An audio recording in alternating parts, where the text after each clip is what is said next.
Lab Rats. I'm Sean Carruthers. And I am not. I'm Andy Walker. Hey, Andy. Today we're going to look at cleaning your computer out. Yeah, it's springing here. Spring has sprung here in Toronto and the rest of the Northern Hemisphere, and so it's time to crack open those computers and have a look at all the crap that's inside them, because it tends to accumulate over the years, over the winter for sure. Yeah, it's amazing. And if you're a great big smoker, then guaranteed that inside of your computer is looking pretty ugly.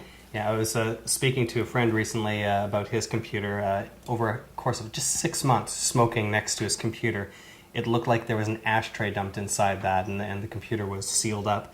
You know, a lot of stuff can get into your computer just from being pulled in through the intake on the front, and that'll really gum up the works, cause the computer to overheat, a lot of stuff that you don't want to happen. So we're going to show you how to fix things up. And Biff might help if he ever jumps up on the table. There you go. Well, the other day he was actually walking in front of the computer, and I turned the computer on and it went... Yes, and this right here is another reason why you want to clean the computer out, because cats shed, dogs shed too. Don't hit. And there you go. So let's crack open a case here and take a look inside. This is an old Pentium 2 machine that's had a cleaning recently, but it's still dusty enough to worth doing a demo now. They get dusty pretty quickly. They really do. So there's a couple options that you have. First of all, when you first open the computer up, make sure it's unplugged from the wall. And you have to do the little static electricity dance, because of course a charge may have become present in your clothing or on your finger or on your socks. And so what you want to do is actually touch the metal frame. Yeah. Touch that before you've unplugged it, though, just to discharge. Just to discharge any static electricity, because of course if you're working with a weapon here and you put it against the motherboard, bang, that's the end of your computer or end of your RAM or whatever it happens to be. So make sure you do that before you do anything else. Now some people say actually turn it off but leave it plugged into the wall, because that will allow for discharge of any excess electricity. I don't recommend it, just because anything plugged into the wall makes me afraid.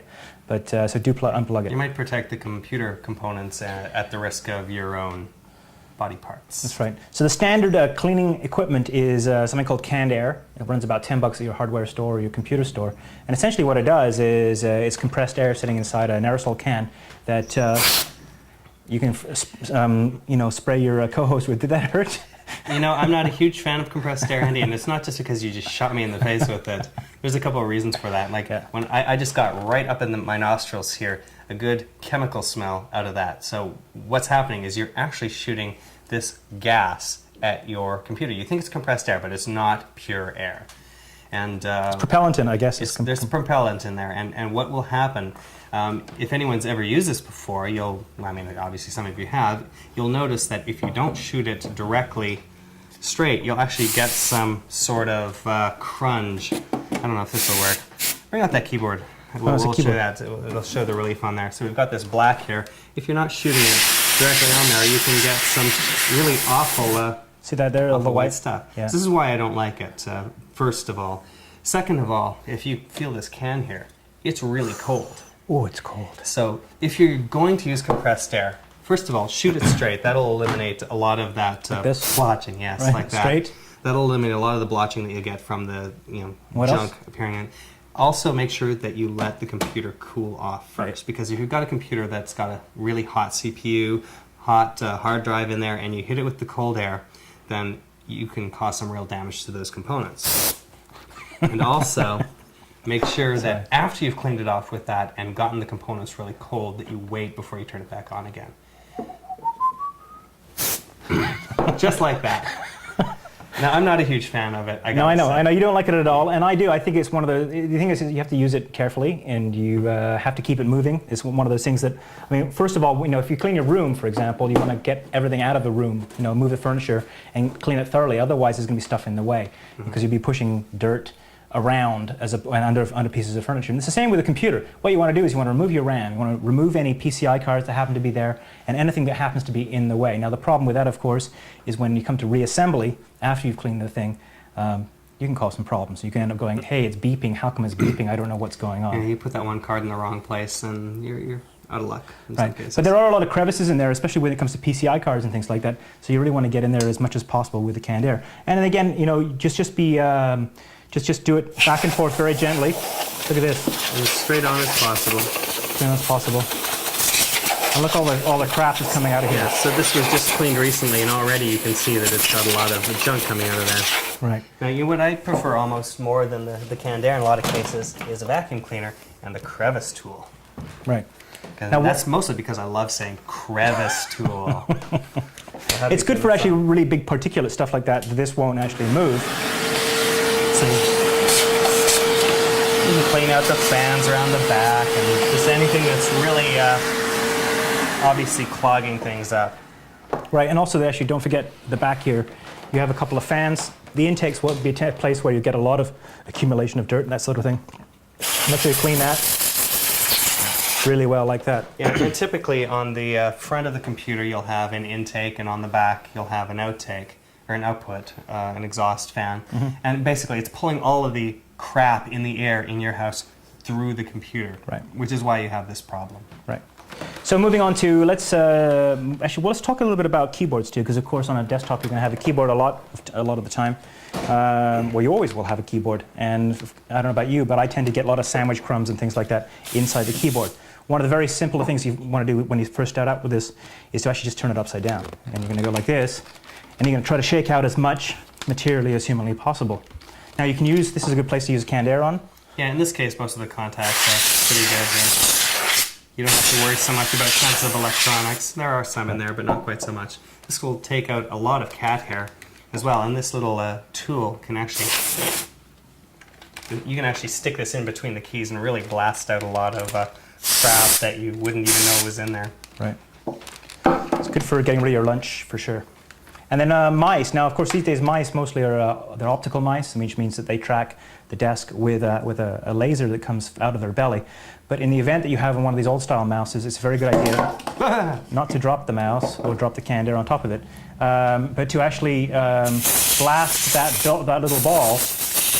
But you take the top off, remove the ball, and then blast out of there. Now, what you can do for further detailed cleaning is you can get yourself some Q-tips. Q-tips are very, very handy for detailed work. And what you want to do is you want to use ethyl alcohol or rubbing alcohol if possible. And we don't seem to have any here, but we do have vodka. So not only is vodka particularly tasty, it's also very, very good for cleaning tiny electronic components. Of course, because it's not pure, there are impurities in it which can get on your electronics, and so I wouldn't recommend it as your first choice. But let's clean the mouse's balls here. And there you go, nice and clean. It'll work just fine now. So that's the tip there. Now you should actually look at the bottom of your optical mouse anyway. Make sure there's nothing obstructing the area where the beam of light comes out of. You know, if that's dusty or dirty, that can actually cause problems on top of it. You can get tiny little hairs in there, and that'll cause your mouse to just stop functioning altogether in some cases. Most of the time, you don't need a lot to get that out of there. Just blowing it out just with your mouth, just like, that'll get it out most of the time. And then finally, I want to talk a little bit about cleaning your laptop. Laptops tend to get extremely dirty over time. Do you pour the vodka into the laptop? No, you do not. Although in this particular laptop, would probably it's a T43 from it's a ThinkPad, owned by Lenovo now, built originally by IBM. And the T series, the R series, and the X series all have keyboards. I'm going to take this out here that are somewhat waterproof. So what I've done here is actually on the back side, I've actually taken the little screws out of there, in here, and so now my keyboard on the front side is now loose, and can be removed. Now it's still tethered there with a small electronic tether. You don't want to remove that at all. And doing this while the laptop is on isn't necessarily the best maneuver, but no, don't do that. Now I don't know if you can see, but there's a metallic tray here that will actually catch any spilled liquid.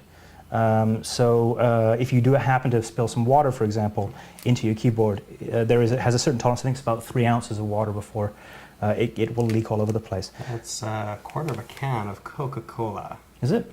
Maybe it's not. Maybe it's an ounce. Yeah, I don't know. So anyway, so let's not go pouring a bunch of liquid into the keyboards, but it's best not to pour anything into the keyboard if you can avoid it all. Right. At all. So once again, you want to use a canned air to get rid of most of the crap, and then of course you're exposing the inside of your laptop as well. So that's actually a good way to actually clean out the guts. You can actually, I don't know if you can see this here, but there's a spinning fan going on right now because the machine is on. There's all kinds of stuff in there. Lots of processor right there too. Now, if we hit that with the compressed air, it's game over. That's right. We don't want to do that. So I'll put this over here just to be safe. Yeah, and in case you've got a computer that isn't one of these, a lot of times there's a little bezel up here, just a little strip that you can pry off, and underneath there's screws that you can pull the keyboard up with. Just use one of these. Yeah, jewelry screwdrivers will usually. Which is really good. Be just what you need. And this is good for the vodka Q-tip action too, is to actually clean the edges, around the edges of crevices and things like that, just to make it cosmetically clean. And then finally, there's a product that, what happened to my lunchbox? Oh. The couch. On the couch. On the couch. I put it away. I did some spring cleaning. Virgin Mobile sent me this cute little lunchbox, but actually I keep my cleaning materials in it. It's a product called IKlear. And I picked this up from Macworld when we were there, so it's actually branded as apple polish. But is basically materials that will you can use to clean your screen, or actually even the case of an iPod, or even a non-Apple product will actually work too. You just want to spray that on that, and then use a chamois that comes with it, and just polish the screen like that, very gently. Now you don't want to use anything caustic. Windex is a bad idea. Definitely not comment. Definitely not comment. Nothing abrasive and that sort of thing. If you have to, you can use distilled water if you don't have materials like this. Now this costs about 20 or 30 bucks for a kit, and it'll last you years and years and years. That's IKlear.com with a K. I actually have one spring cleaning tip as well for those of you who actually have an iBook. It's got the nice white plastic on it, very stylish until you get the palm grease on there. It's very, very ugly. If you want to clean that off, just a plain old eraser. It'll just like a pencil eraser? Yeah, you can get a white gum eraser or a regular eraser. Just off it comes. Well, that's clever. There you go. Well, see, you learn something new every day when you watch Lab Rats. Well, I guess that's it for us this week. We have had no cats to clean. I guess they're all exhausted, and I don't know. We were spraying this thing around, and I don't think they like that. No. And as always, we'd like to hear from you. Send email to feedback@labrats.tv. You can also buy my book. I'm going to get a little plug here. Called Absolute Beginner's Guide to Security, Spam, Spyware, and Viruses. Gets your computer clean inside. Information on that at labrats.tv on our homepage, or amazon.com.ca and whatever, and at your local bookstore as well. That's it for me. I'm Andy Walker. I'm Sean Carruthers. And we'll see you next time. Thanks for downloading. Are you ready?